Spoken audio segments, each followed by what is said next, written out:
ఇవాళ విజయసాయిరెడ్డి గారు ఇక్కడ బందర్లో ఒక పేరు నాని గారు ఉన్నాడు.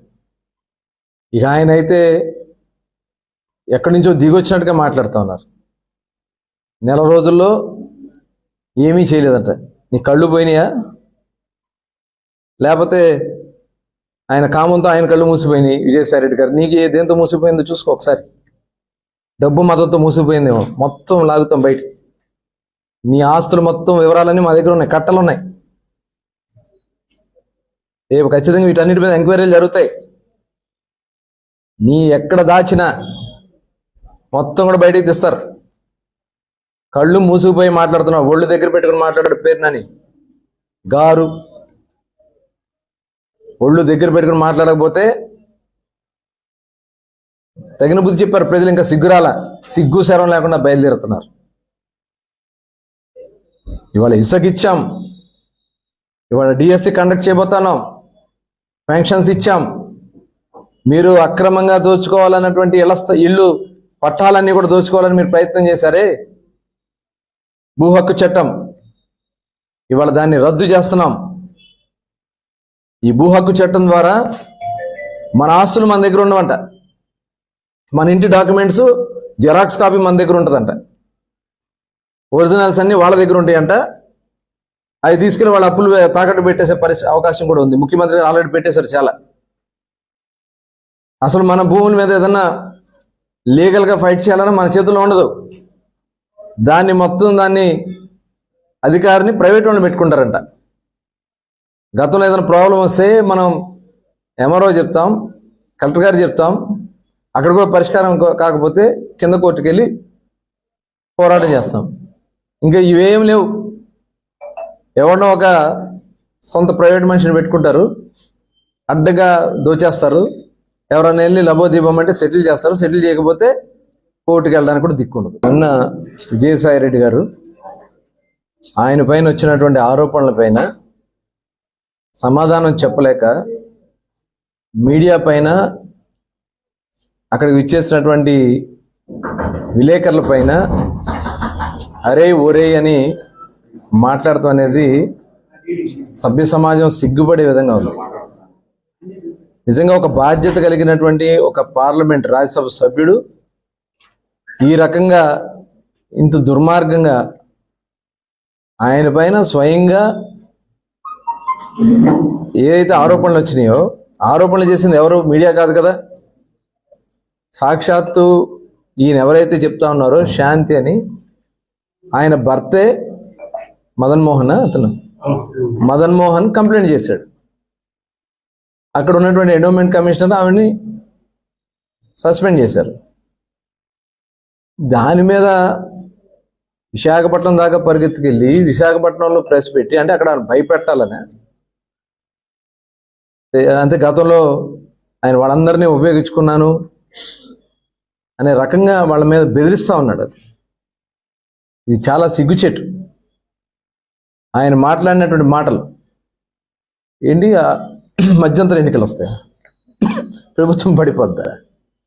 ఏం మాట్లాడుతున్నావు విజయసాయిరెడ్డి గారు? చేయాల్సినటువంటి పాపాలన్నీ చేసావు, చివరికి ఒక కుటుంబాన్ని రోడ్డున పడేసావు. దానికోసం ఇవాళ నువ్వు మీడియా వాళ్ళ మీద, మీడియా ప్రతినిధుల పైన, నిష్పక్షపాతంగా వార్తలు అందిస్తున్నటువంటి సంస్థల పైన, సంస్థ యాజమాన్యం పైన నువ్వు మాట్లాడినటువంటి మాటలు చాలా సిగ్గుచేటు. ఖచ్చితంగా దీనికి మూల్యం చెల్లించుకుంటారు, దాంట్లో ఎటువంటి అనుమానం లేదు. ఒక్కొక్కరికి పిచ్చిపట్టి మాట్లాడుతూ ఉన్నారు. మొత్తం ఉన్నాయి, చిట్టాలన్నీ ఉన్నాయి. ఇవాళ విజయసాయిరెడ్డి గారు ఇక్కడ బందర్లో ఒక పేరు నాని గారు ఉన్నాడు. ఇక ఆయన అయితే ఎక్కడి నుంచో దిగొచ్చినట్టుగా మాట్లాడుతూ ఉన్నారు. నెల రోజుల్లో ఏమీ చేయలేదంట.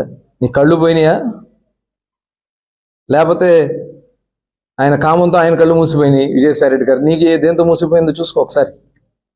డబ్బు మతంతో మూసిపోయిందేమో, మొత్తం లాగుతాం బయటికి. నీ ఆస్తులు మొత్తం వివరాలన్నీ మా దగ్గర ఉన్నాయి, కట్టలు ఉన్నాయి. రేపు ఖచ్చితంగా వీటన్నిటి మీద ఎంక్వైరీలు జరుగుతాయి. నీ ఎక్కడ దాచినా మొత్తం కూడా బయటికి తెస్తారు. కళ్ళు మూసుకుపోయి మాట్లాడుతున్నావు, ఒళ్ళు దగ్గర పెట్టుకుని మాట్లాడాడు పేరునని గారు. ఒళ్ళు దగ్గర పెట్టుకుని మాట్లాడకపోతే తగిన బుద్ధి చెప్పారు ప్రజలు. ఇంకా సిగ్గురాల, సిగ్గు శరం లేకుండా బయలుదేరుతున్నారు.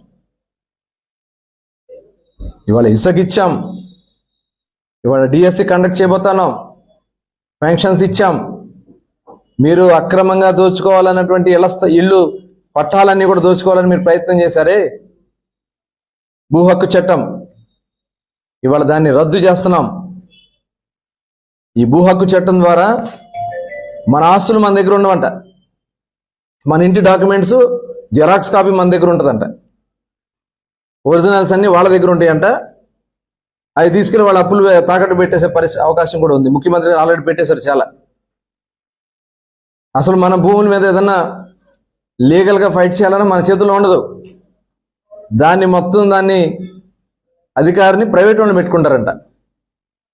గతంలో ఏదైనా ప్రాబ్లం వస్తే మనం ఎంఆర్ఓ చెప్తాం, కలెక్టర్ గారు చెప్తాం, అక్కడ కూడా పరిష్కారం కాకపోతే కింద కోర్టుకు వెళ్ళి పోరాటం చేస్తాం. ఇంకా ఇవేం లేవు. ఎవరినో ఒక సొంత ప్రైవేట్ మనిషిని పెట్టుకుంటారు, అడ్డగా దోచేస్తారు.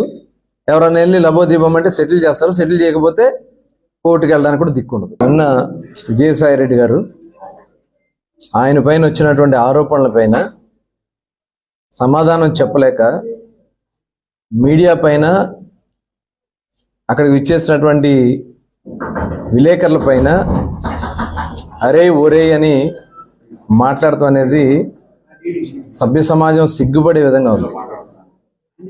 నిజంగా ఒక బాధ్యత కలిగినటువంటి ఒక పార్లమెంట్ రాజ్యసభ సభ్యుడు ఈ రకంగా ఇంత దుర్మార్గంగా ఆయన పైన స్వయంగా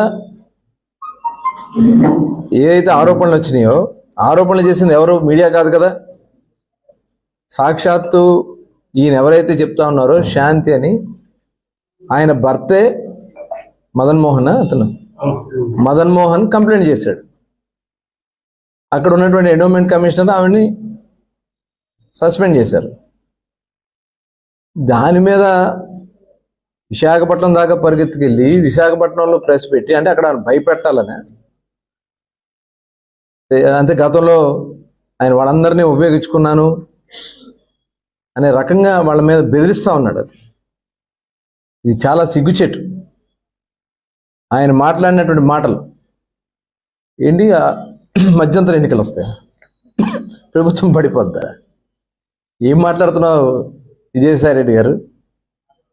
చేయాల్సినటువంటి పాపాలన్నీ చేసావు, చివరికి ఒక కుటుంబాన్ని రోడ్డున పడేసావు. దానికోసం ఇవాళ నువ్వు మీడియా వాళ్ళ మీద, మీడియా ప్రతినిధుల పైన, నిష్పక్షపాతంగా వార్తలు అందిస్తున్నటువంటి సంస్థల పైన, సంస్థ యాజమాన్యం పైన నువ్వు మాట్లాడినటువంటి మాటలు చాలా సిగ్గుచేటు. ఖచ్చితంగా దీనికి మూల్యం చెల్లించుకుంటారు, దాంట్లో ఎటువంటి అనుమానం లేదు. ఒక్కొక్కరికి పిచ్చి పట్టి మాట్లాడుతూ ఉన్నారు. మొత్తం ఉన్నాయి, చిట్టాలన్నీ ఉన్నాయి, ఎవరిని వదిలే సమస్య లేదు.